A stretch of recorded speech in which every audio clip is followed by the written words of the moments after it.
ফুচকা খেতে কার না ভালো লাগে বলেন। ফুচকা এমন একটি খাবার মানে সবার পছন্দ। আমার তো ভীষণই পছন্দ।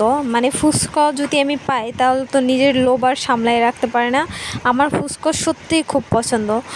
সো গাইস, আসসালামু আলাইকুম, সবাই কেমন আছেন? আলহামদুলিল্লাহ, আমি খুব ভালো আছি, আশা করি আপনারা খুব ভালো আছেন। আজকে আমি ফুচকা তৈরি করব এবং কিভাবে তৈরি করব সেটা আপনাদের সাথে জাস্ট শেয়ার করব। আমি কিন্তু টকটা তৈরি করেছি তেঁতুল দিয়ে। তেঁতুলটা আমি পানি দিয়ে হালকা একটু গলাইয়ে নিয়েছি, তারপর আমি লবণ দিয়ে দিয়েছি, চিনি দিয়ে দিয়েছি, তারপর আমি লেবুর রসও হালকা একটু অ্যাড করেছি। আজকে ধনেপাতাটা নাই, এজন্য আমি ধনেপাতা দিইনি। আলু ভর্তাতে করে আমি সামান্য পরিমাণ আলু ভর্তা দিয়ে দিয়েছি, আর আমি দিয়ে দিয়েছি শুকনো মরিচ টেলে তারপর গুঁড়ো করে ওইটা দিয়ে দিয়েছি। আলু ভর্তাটা কিন্তু আমি আজকে বুটের ডাল রান্না করেছি, ওইটা দিয়ে আমি আলু ভর্তাটা করবো, ওইটা দিয়ে আমি ফুচকা তৈরি করব।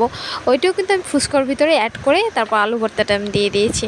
আর কিন্তু আজকে তো আমার তো বুঝতেই পারতেছেন আমার হাতে কিন্তু প্রচণ্ড ব্যথা, আর আমি এই ব্যথা নিয়ে আজকে সম্পূর্ণ মানে কাজবাজ করছি এবং ফুচকাটা তৈরি করেছি।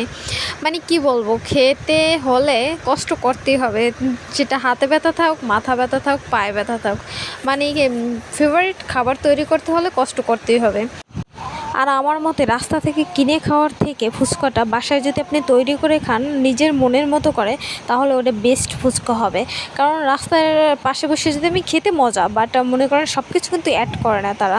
আর বাসায় বসে যদি আমি সব কিছু মনের মতো করে ফুচকা তৈরি করতে পারবো এবং সব কিছু কিন্তু অ্যাড করে বানাতে পারবো, আর ওটা কিন্তু খেতেও জাস্ট অসাধারণ লাগে।